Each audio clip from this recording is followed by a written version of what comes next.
And they do have the personal. Always the president. Plug my book. Here's my personal diary. All right. So today, here's what we're going to cover. We're going to review the theorem that we talked about Monday that was 4-3. We're going to intro a new theorem today, which is 4-4. We've actually seen 4-4 before, which is kind of odd that we've actually seen the theorem before we actually talked about it. We've actually seen it twice before, so we'll discuss that one. There is a name to that one. It's not really clever. We'll do a few examples of what these bring today, and then I'm going to intro a topic that that we have not discussed for a while, and it is something that you will definitely need for Algebra 2. Okay? So, and then remember, homework's due today. We're not going to get any new homework today. Okay, so we're not going to have any new homework today. We'll probably get an assignment tomorrow, which is actually pretty basic. It's actually going to be based on the stuff I'm going to work on today for those examples. And there's not very many. There's only a select few. So if you kind of pay attention today, you'll kind of know what your homework is, what it's like tomorrow, which is I think is pretty straightforward. It's not going to be as hard as the last stuff. But let's jump right into it. Let's talk about Theorem 4-3 if you don't remember. Theorem 4-3, I'm not going to do the full thing here. I'm just going to discuss it. It was the third angle theorem. Third angle theorem, if I kind of abbreviate. That one said that if you have a triangle where two angles are matching, then the third angles have to match. So I believe we had a picture. I'll just kind of put something up here. So here's A, B, and C. And I have another triangle over here. Let's call this X, Y, and Z. And I just have to have two angles matching. So for instance, let's go like A and X, those are matching, and I'll go with B and Y. So what this theorem said is if you have two of those match, the third angles are forced to be the same number.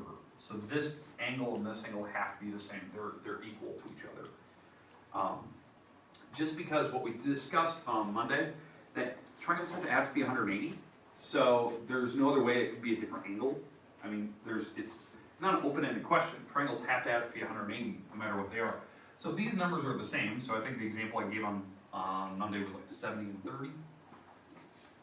Then it kind of forces the third angles to be the same number. So this would have to be 80. No matter what the numbers are, it would have to work out because it's the only thing that's left that would make it 180. So that was what we discussed on Monday. Was there any questions on why that one worked? Now, we did discuss there was a couple theorems. Obviously, the triangle angle sum theorem, that triangles have to add up to 180, that was one of the reasons why this one worked.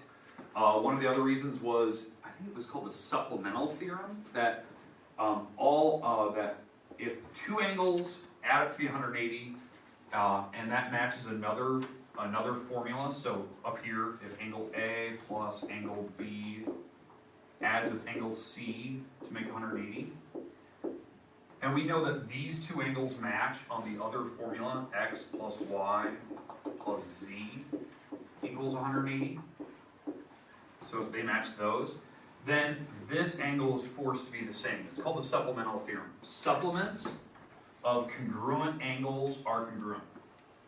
This is the supplement of these two. Supplement means they add to be 180. So this is the supplement with these two.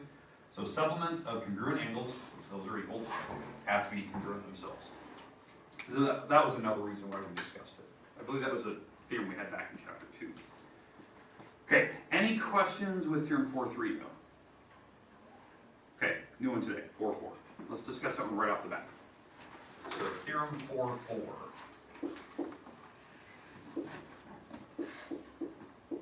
It does have a name. It is called the properties of triangle congruence. So properties of triangle congruence.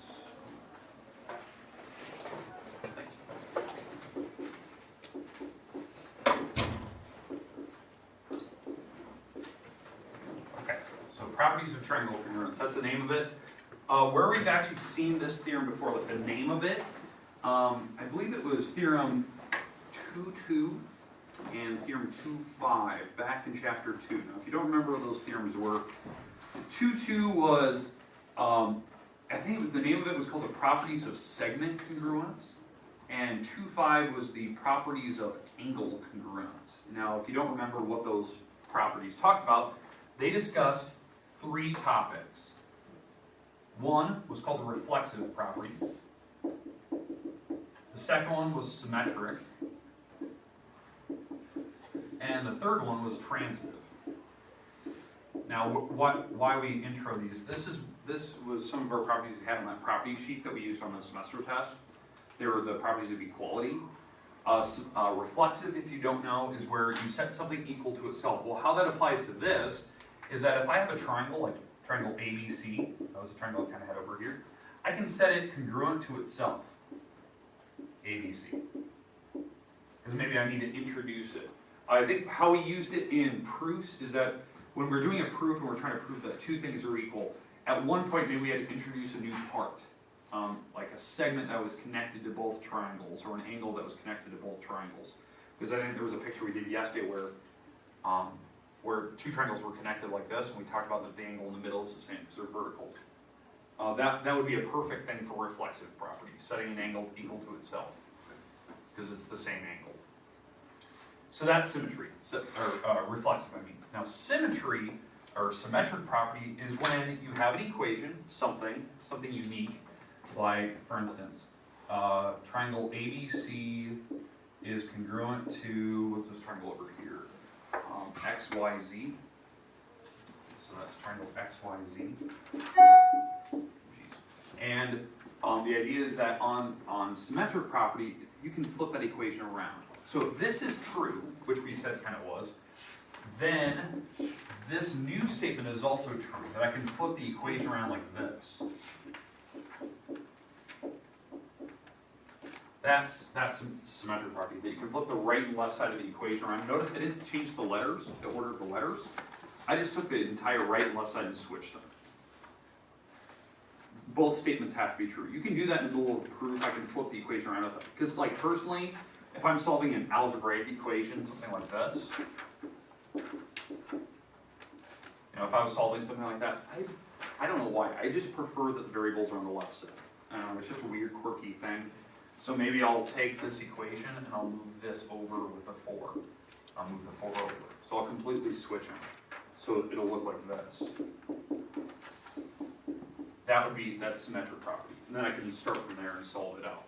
I don't know, it's just a personal preference. But you can do that with actual congruence as well. And then transitive is when you have multiple triangles and they're somehow all connected. So I'll draw another triangle up here. Can I have 3 letters, please? F, A, B. Okay, W, F, and B. Yeah, that's what I heard. Okay, I heard W, F, B. Okay, so let's say that for some reason we know that these 2 triangles are matching as well. So this is the 30, this is the 70-degree angle, and then this is that 80 degree. May I have your attention, please? Jamie from Athletico is here. If there are any freshmen or sophomores that need to see her, please go down to the locker room area at this time. So what transitive is where I have like a daisy chain of events, where I have a bunch of things connected that are all equal to each other. So here's my example. If triangle ABC is congruent to XYZ, we already talked about that one earlier. That was the triangle I had here and here. Somehow those 2 triangles are equal. And at the same time, I know that triangle XYZ is equal to the new triangle that we just made, WFB. If that statement's true, like both of those congruent statements are true, then I can come up with a new one. That I can connect the dots, knowing that ABC is equal to XYZ, and XYZ is connected to this new WFB. I can jump to the chase where I can say ABC has to be equal to the last triangle, the new one that we just made up, WFB. This has to be true because of the 2 statements I had above. That's transitive, that I'm connecting the dots as I go through. I think the example I think you used in class once for transitive is something like, I think I asked for everyone's like ages, and I said, okay, maybe Juan and Allison, you guys are the same age, and Allison, you're 15. I don't know. Let's say that's true. Okay. If that's true, then how old is Juan? 15. 15. You connected the dots. That's transitive property. I told you they're equal in age. I gave you one of their ages, so you connected the dots saying that you know the other person's age. I don't know if that's true. Okay, makes sense with the 3. Now, if you look back to chapter 2, maybe if you have those in your notes, or maybe you just have the book in front of you, look up theorem 2.2, look up theorem 2.5, I think it was like page, what is it, page like 145 and like 158 or something like that in your textbook. You'll see both theorems on those pages, and you can compare how they look with this one. They're almost the exact same theorems. Okay, but it was theorem 2.2 and 2.5. They have the same wording. Okay, now, I did want to show you pictures today. Like, pictures and like how we would use these, how it would look for your homework. Because your homework is not difficult by any means. It's really not. It's just you definitely need to know how it works. Like, one of the things, knowing that you can find the third angle. Well, duh, that makes sense, because triangles have to have a p180. But can we do it when there's variables? That's something I definitely want to discuss. So that's one of our properties I want to talk about. Okay, any questions with what we're going to go through the next couple examples here? Okay, what time are we at? We're at 21? Okay, 21. I got about 10 minutes. All right. So, let's try it on an example here. Let me get rid of these. Hopefully everyone has it written down. I'm going to give you a couple of examples of pictures. All right.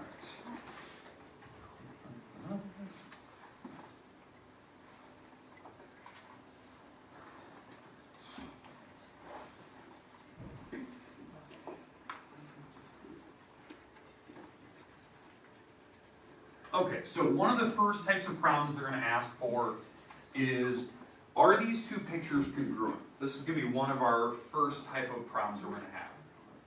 Okay, so let me go through a couple pictures. Let's see. That. Okay. Are the two pictures that I'm giving you, this is just kind of a random picture from your book, are they congruent to each other? Yes or no? Yeah. Yes. Why? All of the sides have the same mark. Okay. All the sides have the same marks and? All the angles. Okay. Now, one of the angles is missing. So, are they actually congruent to each other? No. No. This one is actually missing. This one. Hard. So it would actually be a no. Even though it looks, they almost look identical to each other. One of the angles is different, has different markings. So these two pictures actually would not be congruent to each other. Okay. Now, if you could go through the properties, if you actually knew what the properties of for quads, you could actually say that yes, it is, that this angle has to be the only angle that's left because the other four are the same. So the fifth one would have to be the same because I could apply it. But if they didn't have the mark right now, we couldn't say it. So let me go to a picture that does have the same markers. That would be this one. This is one that I think we had Monday. So the two pictures are congruent. They have every marker the same, every wall, every angle marker. So they are congruent to each other. So what one of your homework problems is going to ask you for eventually, this would be like tomorrow, they'll ask you to name some of the congruent pieces. So name some of the parts that are actually equal to each other. So, for instance, what is on the other picture, what is angle B equal to? What is it congruent to on the other picture? Say that again? J. So angle J. Okay, that would be one way you can do it. You can do the three-letter system, you can do the single-letter system, but that's easy. What about angle A? H. H, okay, because it has the same marker. Angle, what are we on, C? K. Angle K. Okay, so those are the angles. What about the side lines? What about wall AB? What is that congruent to?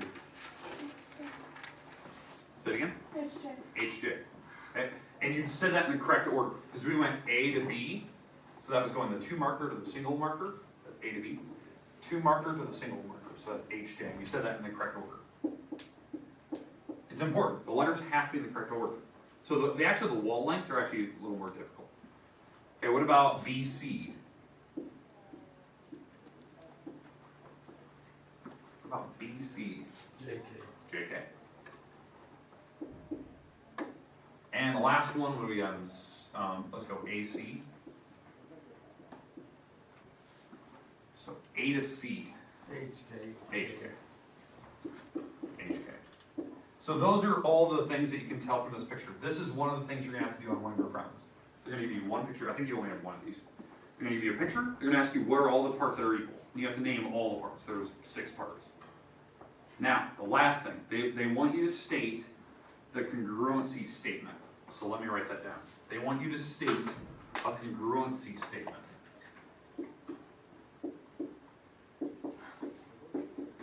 Okay, a congruent statement is, now that we know that all 6 parts in this picture work, that they're all the same, can you state which triangle is equal to the other triangles? So now you got to give me the entire picture, not just individual pieces. Triangle ABC, that is equal to or congruent to the other triangle. So I need the other triangle's name in the correct order. So I want A to B to C. So what is the letters on the other triangle? H, J, K. H, J, K. And that would be the order you have to write. This is what they're going to ask for. So it's a 2-part question. They want all the different pieces that match, and if all of them match on the picture, then you can state that thing. That the triangles have to be exactly congruent. That's the definition of congruent. Every piece, every angle has to be the same. So every angle, every side line. Questions, comments about the first type of problem. You only have one of those. But obviously, look at all the parts. There's 7 things you have to write. Parts that are equal, and then the final congruent statement. And that congruent statement only works because of all the things that we're matching. Okay, questions, comments? Perfect. Moving on to the last type of problem that you're going to have. In fact, I had a picture of it up earlier.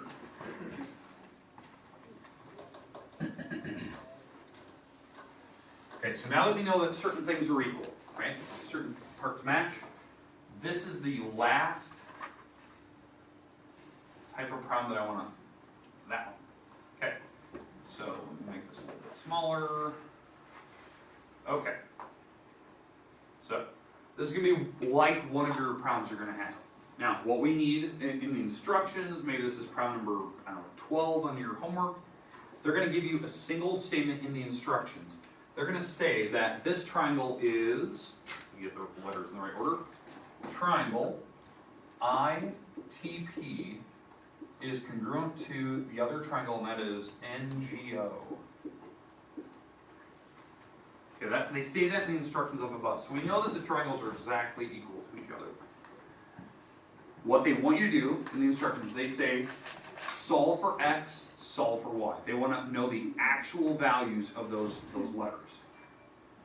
So they want you to find X, and they want you to find Y. This is the question that they're asking for.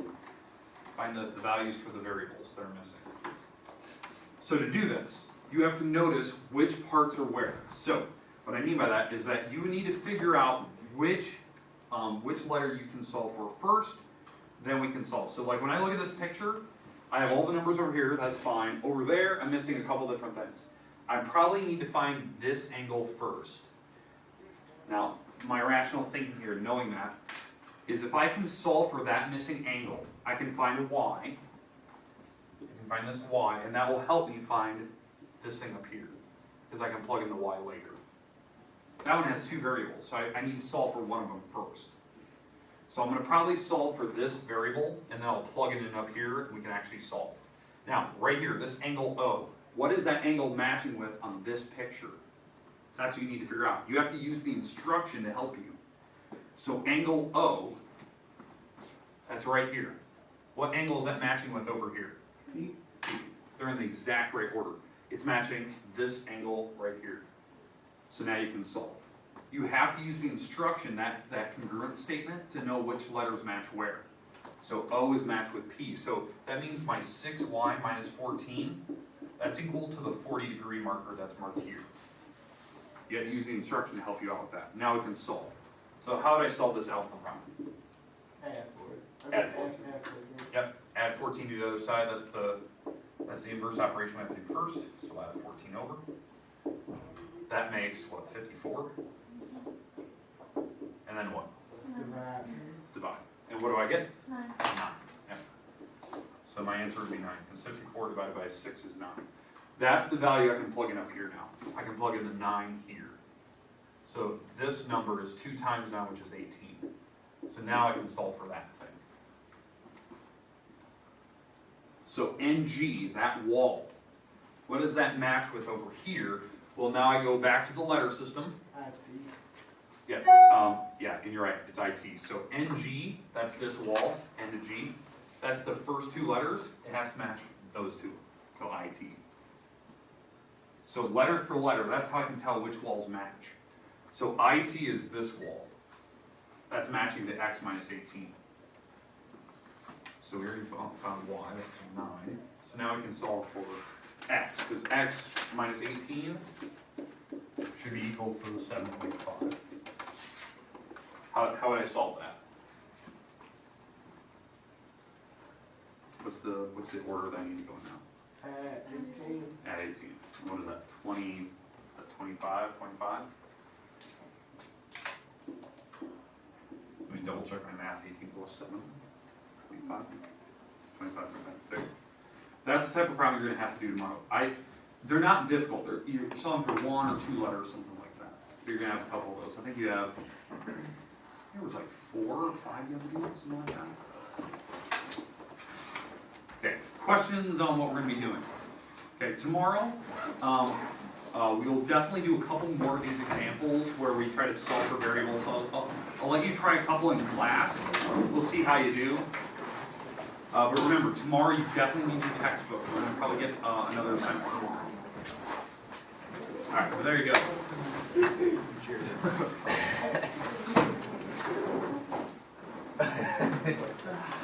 My next one was going to be a trench coat wearing fedora. Okay, hey, remember, your next period is period 5. Period 5.